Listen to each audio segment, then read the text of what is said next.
查我去查到底了。好了，那咱们查。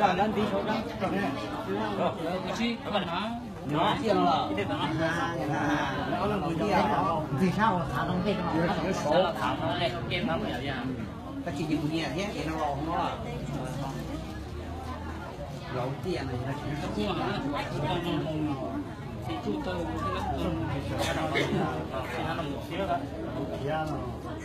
哦，他叫一早上嘛，他是中午才到。对呀，八点钟。都是这个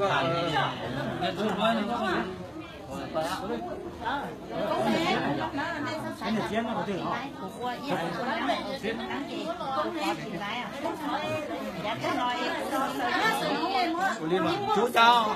Nên sao tôi xe, sao tôi xe đó khó thì tôi mang về cũng có tiền đâu tiền nha sao tôi xe nó.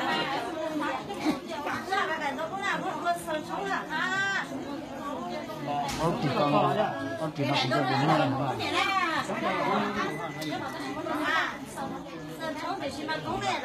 Làm lên giỏi cái này. Và chỉ là mẹ thì muốn sẽ chung chỉ mẹ thì thôi. Chúng chỉ là phải hướng ra. Chú ý lúc có tan là chú ý lúc sai. Chú lúc học cá được cái cho. Chú lúc học cá được cái cho mà đi. Chú cá cái cho. Chú cá tầm chú. Chú gì rồi đi. Chỉ mẹ thôi. Cái này cũng phải dùng nó rồi. Wow.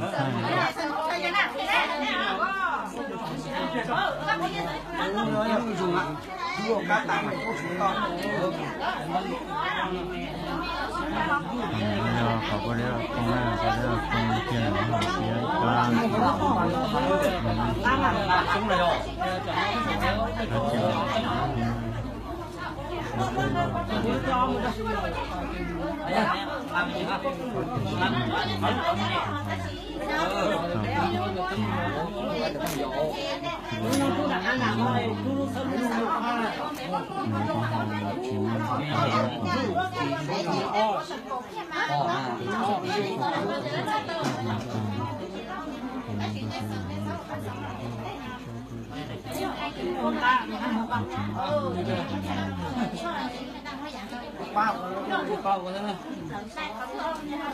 bây giờ này有点少了。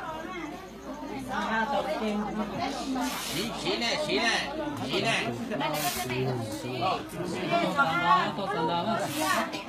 姐，要洗到几多吧？不用洗。放大的好。那你我靠，别介绍大车。我也听到。到了哦。nó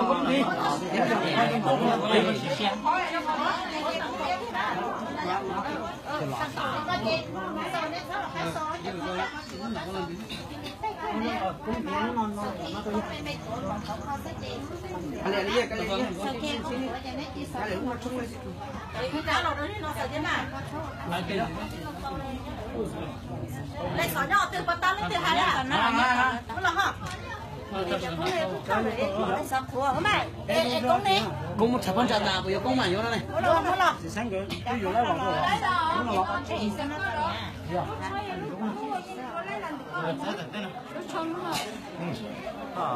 gì cũng được. Bây giờ cho cháu bên là còn không được đâu. Cháu bên nó tao mà mới cháu lo tí tiền đâu, chi luôn đấy. Đây luôn là gì à? Bé nó là gì chị luôn à? Bé nó cho ta mà nhà nó mà bé nó cho nó. Chi. Nó cho ta rồi thì nó bé nó cho nó. Mới luôn ta là mới luôn. Giờ muốn lấy giờ lúc cái mà để cho lo gì không à? Giờ nó đúng là sao mà nó số ta? Chị đăng cơ. Đăng rồi. Dạ rồi. Đấy thỏ lay nè, đi con nó mà. Thỏ lay nè. Chơi chuột cho lo nó nè. Cho cái này, hai cái.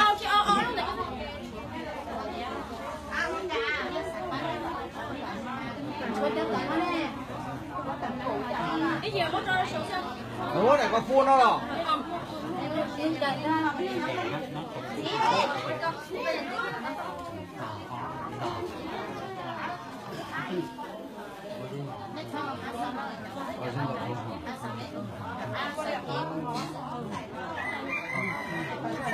sợ không đi con sẽ chạy nấy rồi tôi chạy nấy là rồi đây toàn là coi chọn xe hiểu đâu cua này chưa cho tới mua lại chỉ mua chỉ chưa tông đua không à chưa tông đua tông chỉ cần ba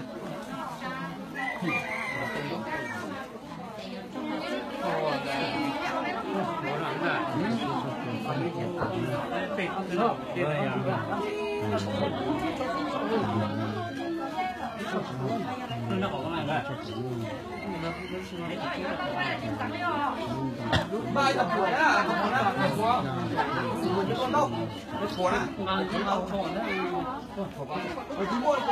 mua nuôi không đâu đủ là chỉ mua đã nè còn có đúng là coi ha không lo được mua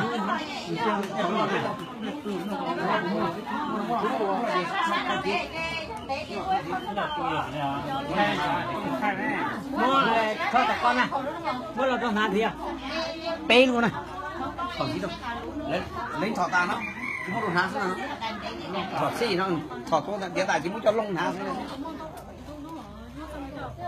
nó mặt chết thọ tía tàn mà thọ pe luôn ngon này cái pe luôn thọ tàn ô nhá mình đi nó đó đi con đó nhá